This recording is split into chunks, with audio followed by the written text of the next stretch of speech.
애굽의 총리인 이 요셉의 초청으로 이 야곱의 모든 가족이 애굽의 이 고센 땅에 거류민으로서 정착하여 이제 살게 되었습니다. 그로부터 이제 17년이 지나서 야곱의 나이가 이제 147세 정도 되었을 때에 이제 야곱이 자신의 이 육신이 심히 이제 노쇠하고 죽을 때가 가까웠다는 것을 직감하여서 이제 하나님의 언약에 마지막까지 충실하여 이 믿음을 사용하여서 후손들에게 하나님의 약속을 되새겨주고 또 확증하는 데 이제 힘을 쓰는 모습들이 이제 우리가 오늘 읽은 말씀과 이제 48장에 이어서 계속 나옵니다. 제가 읽은 본문은 아니지만 창세기 47장 27절부터 31절을 보면 야곱이 이 일을 위해서 이 아들 요셉을 불러서 자신이 죽으면 자신의 시신을 이 애굽 땅에 묻지 말고 이 가나안 땅에 있는 조상들의 그 묘실에 자신을 장사해 달라 이렇게 부탁을 했습니다. 야곱이 자신의 시신을 이 조상의 묘지에 장사해 달라라는 그 말한 이유는 어떤 고향에 대한 향수 때문에 그런 것은 아니고 더 큰 목적이 있는데요. 바로 가나안 땅에서 큰 민족을 이루게 하시겠다는 그 하나님의 언약을 이 야곱 자신이 죽으면서까지 소망함으로 그 장지의 선택을 통하여 자신의 그 소망을 드러내고 그리고 후손들의 심령에 그 하나님의 언약을 강력하게 새겨주려고 이렇게 유언과 같은 말을 남긴 것입니다.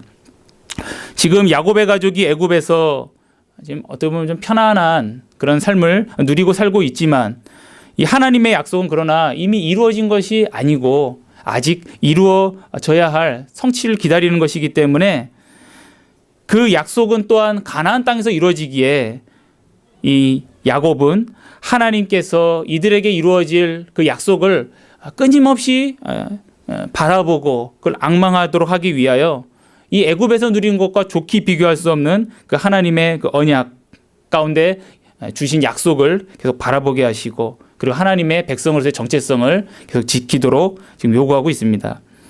또한 이어서 48장에서는 요셉이 두 아들을 데리고 이제 아버지를 만납니다. 이 병든 아버지를 만나는데 야곱은 이 요셉의 이 가족에게 또한 동일하게 하나님의 언약을 또 한번 소개하고 그리고 요셉의 가족도 하나님의 이 유업을 약속받은 하나님의 백성이라는 사실을 또 일깨워 줍니다. 왜냐하면 이 요셉의 가족은 벌써 그 처음 형성될 때부터 야곱의 가족과 멀리 떨어져서 또 애굽의 여인과 함께 시작이 되었기 때문에 이들에게 있어서 이 하나님의 언약이 좀 힘이 할 수 있었습니다.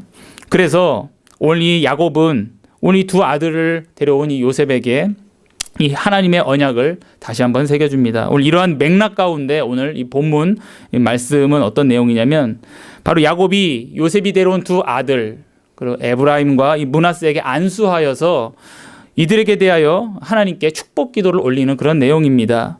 이 기도 내용에서 야곱은 그 조상 때로부터 그 약속을 맺으신 하나님은 그 언약에 신실하신 하나님이심을 고백하는데 이 고백을 중심으로 객관적인 그 언약의 말씀과 또 우리의 경건의 경험의 그런 상호 관계를 우리가 살펴보고자 합니다. 오늘 말씀을 보면 8절에서 오늘 우리 읽은 본문은 아니죠. 그렇지만 8절에서 야곱의 이름을 오늘 이스라엘로 이제 지칭돼서 진술됩니다. 앞단락에서는 야곱이다 불렀는데요. 이제 8절부터는 또 이스라엘이다 이렇게 호환해서 부릅니다. 그러니까 이스라엘이 지금 연로하여서 시력이 좋지 않기 때문에 지금 요셉이 데려온 그 두 아들이 아들인지를 몰랐다가 뒤늦게 깨닫습니다. 이들이 누구냐 묻고 아들입니다 이렇게 불렀던 것이죠. 그래서 요셉이 두 아들을 아버지 이스라엘에게 가까이 나아가게 하니 이 이스라엘이 요셉의 두 아들을 안고 그리고 입을 맞추어 주었습니다. 그때 참 감격스러운 마음이 있었던지 11절에 이렇게 고백합니다. 내가 내 얼굴을 그러니까 요셉을 가리치죠. 내 얼굴을 보리라고는 생각하지 못하였더니 하나님께서 내 자손까지도 보게 하였도다 라고 합니다.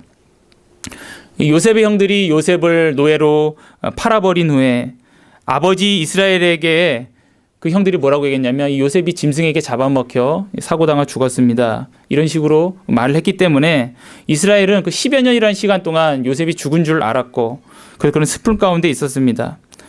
근데 이게 죽은 줄만 알았던 이 요셉이 지금 이미 만났고요. 더 나아가 이 요셉이 낳은 두 아들까지도 오늘 17년 동안 애굽에서 같이 살며 있으니 이 야곱이 얼마나 이 하나님의 은혜에 감격스러웠겠습니까? 이처럼 하나님께서는 때때로 자기 백성들이 참 기대하지도 못하고 또 미처 기도하지도 못했었던 그런 선물을 주실 때가 있습니다. 야곱이 요셉을 살려달라고 이렇게 기도했겠습니까? 벌써 죽은 사람으로 알았지요. 그런데 하나님께서 만나게 해주셨습니다. 우리에게도 마찬가지이죠. 하나님은 모든 것을, 사람들은 모든 것을 다 우연으로 여길 때가 있지만 성경은 이것이 하나님께서 우리를 향하신 깊은 생각과 계획 가운데 주신 선물이다라고 우리에게 알려주고 있습니다. 그래서 로마서 8장 28절에 우리가 알거니와 하나님을 사랑하는 자 곧 그의 뜻대로 부르심을 입은 자들에게는 모든 것이 합력하여 선을 이루느니라 라고 이렇게 말씀합니다. 그러나 우리는 이러한 고백을 우리가 어떤 기뻐하는 일에 있어서 이렇게 적용할 수도 있지만 때로는 우리가 고통에서도 이러한 말씀을 우리가 적용할 수 있을까요? 하나님께서 우리가 기대하지 못했던 어떤 선한 것을 우리에게 주시지만 또한 동시에 우리가 생각하지도 못했던 그런 아픔을 또 겪게 하실 때도 있습니다. 그러나 그 과정 속에서 하나님께서 우리에게 기도하게 하시고 그리고 또 우리에게 말씀을 주시고 그래서 우리가 그 겪는 일들을 믿음 가운데 받아들일 수 있게 하십니다. 그래서 우리가 고통 가운데 있을 때 우리가 당장 눈앞에 보이는 것이었고 그리고 너무 낙심하고 절망하지 않도록 하나님께서 말씀 가운데 우리에게 약속을 주십니다. 그 약속의 말씀 가운데 예레미야 29장 11절 13절 말씀이 있습니다. 제가 읽겠습니다. 여호와의 말씀이니라 너희를 향한 나의 생각을 내가 아나니 평안이요 재앙이 아니라 너희에게 미래와 희망을 주는 것이니라. 너희가 내게 부르짖으며 내게 와서 기도하면 내가 너희의 기도를 들을 것이요 너희가 온 마음으로 나를 구하면 나를 찾을 것이요 나를 만나리라 라고 말씀하셨습니다. 이렇게 하나님께서 다시 우리의 믿음의 눈을 들어 하나님의 약속을 우리가 바라볼 수 있게 도와주십니다. 말씀도 주시고 그 말씀을 받을 수 있는 믿음도 주십니다. 그리하여 다시 간구할 믿음을 주셔서 하나님께 기도하게 하십니다. 우리가 우리를 믿음으로 기독케 하신 하나님께서 이미 우리 안에서 일을 시작하셨고 또 우리 밖에서도 일을 하심으로 하나님은 기쁘신 뜻을 이루어 가십니다. 이처럼 생각지도 못한 기쁨을 주시기도 하시는 하나님, 또는 생각지도 못한 고통을 허락하시는 그 하나님은 모든 것을 합력하여 그 선을 이루시기에 그러므로 우리는 언제나 그 믿음으로 하나님을 바라보며 또 모든 그 하나님 주신 복 가운데 찬양하고 또는 우리의 모든 고통 가운데서도 그분의 이름을 부르짖어서 은혜를 구하는 삶을 우리가 살아야겠습니다.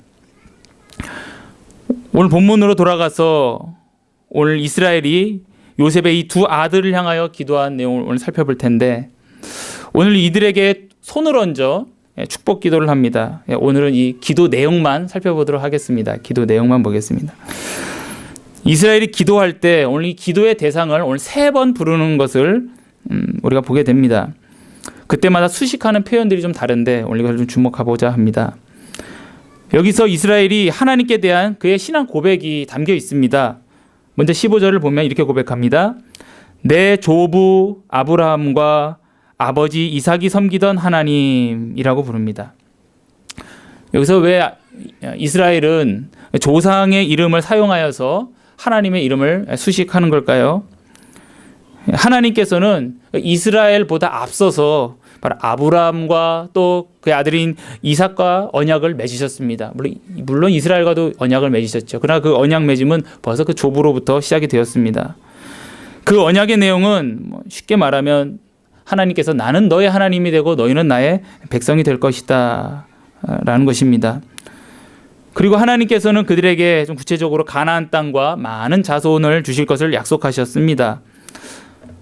그래서 이 아브라함과 이 이삭은 하나님께서 맺어주신 이 언약에 믿음으로 반응하고 동참하였습니다.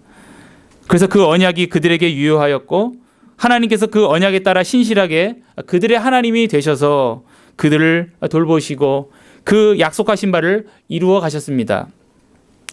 그러므로 이렇게 조상의 이름으로 하나님의 이름을 일컫는 이런 의미는 바로 이스라엘이 하나님의 어떠하심을 지금 이 고백을 통해 드러내는 것입니다. 즉 하나님은 자기와 언약을 맺은 백성에게 신실하게 그 언약을 지키시는 하나님이시라는 것입니다.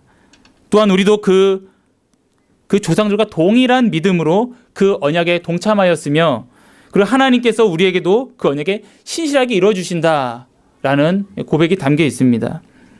한마디로 언약이 신실하신 하나님은 우리 하나님이시다라는 고백입니다.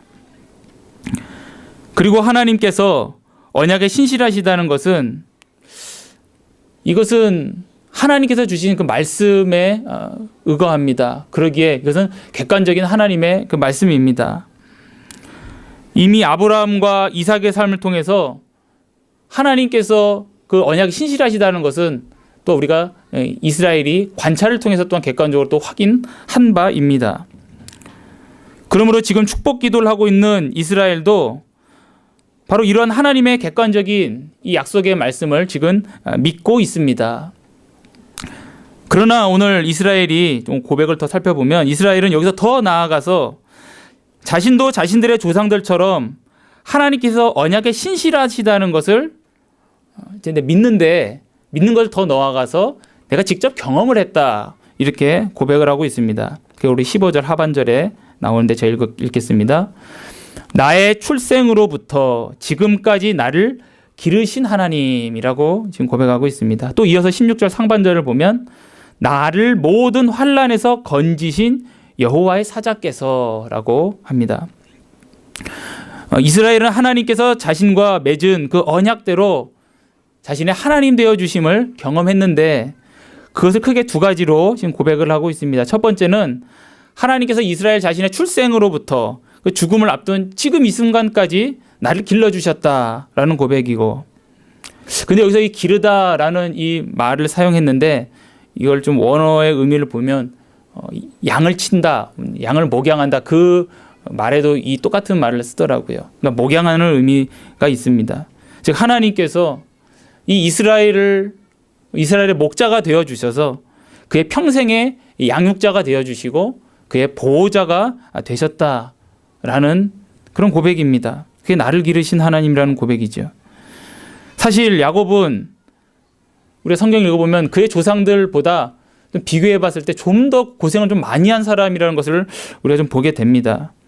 또 하나하나 좀 살펴보면 이 젊어서 형 에서의 그 미움을 받아 혈혈단신으로 밧단 아람으로 피신을 갖고 거기서 12년 동안 바로 자신의 외삼촌 라반에게 잡혀 거의 뭐 노예나 다름없이 중노동을 했고, 그리고 가나안 땅에 돌아와서는 12년 만에 만난 자신의 형 에서로부터 죽임을 당하지 않을까라면서 정말 마음을 졸이며 고생을 했고, 그 후에 딸 디나가 세겜 추장에게 강간을 당하였고, 또 이에 격분한 그 아들 시므온과 레위가 그 칼로서 세겜 사람들을 다 몰살시켜서 이 야곱의 가족들이 바로 그 세겜 그 주변 민족들에게 정말 오히려 도리어 몰살을 당할 그럴 위험까지도 처한 적이 있었습니다.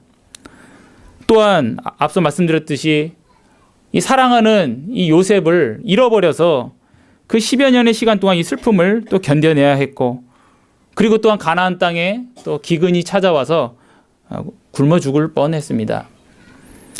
그래서 이스라엘은 애굽 왕 바로 앞에서 자신이 험악한 세월을 살았다 이렇게 고백을 했었습니다. 오늘 이러한 모든 것을 경험한 이스라엘이 하나님께 이렇게 고백하기를 하나님이 출생부터 지금까지 나를 기르셨고 그리고 모든 환난에서 날 건지셨다 이렇게 고백하고 있습니다. 하나님께서 이스라엘하고 이런 모든 것을 겪게 하셨지만 오늘 16절 말씀처럼 모든 환난에서 건져 주셨기 때문에 하나님은 자신에게 선하신 분이라고 오늘 야곱은 이렇게 고백을 할 수 있는 것입니다. 그것은 바로 그가 믿은 하나님의 말씀을 바로 자신의 삶에서 경험했기 때문입니다. 이렇게 성도에게 경험은 그의 믿음의 확증을 더해줍니다. 물론 우리의 믿음이 어떤 경험에 근거하거나 경험이 우리에게 믿음을 주는 것은 아닙니다.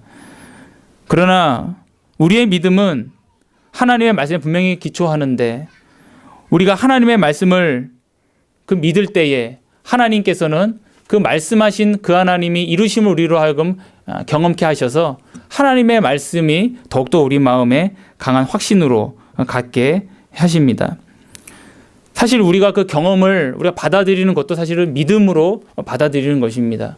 우리에게 야곱이 자신에게 있었던 이 모든 일들을 우연이다라고 받아들였다면 오늘 고백처럼 나를 기르신 하나님이다라고 말할 수 있겠으며, 모든 환난에서 나를 건지셨다라고 말할 수 있겠습니까?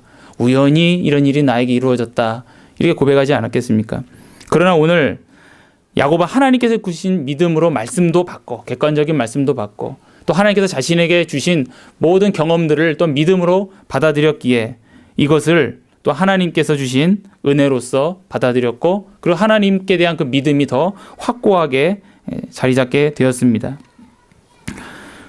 그러므로 하나님께서는 이처럼 성도인 우리에게 우리가 믿는 그 객관적인 말씀에 대한 또한 주관적인 확신을 주심으로써, 또 경험하게 하심으로써 우리의 믿음을 더 견고하게 하십니다. 그래서 로마서 1장 17절 말씀처럼 믿음에서 믿음에 이르게 하나니라는 말씀처럼 우리가 하나님의 말씀을 믿고 또 그 믿음 가운데 또 우리에게 행하신 하나님의 일을 또 믿음으로써 또 우리의 믿음이 더 견고해지게 하셨습니다.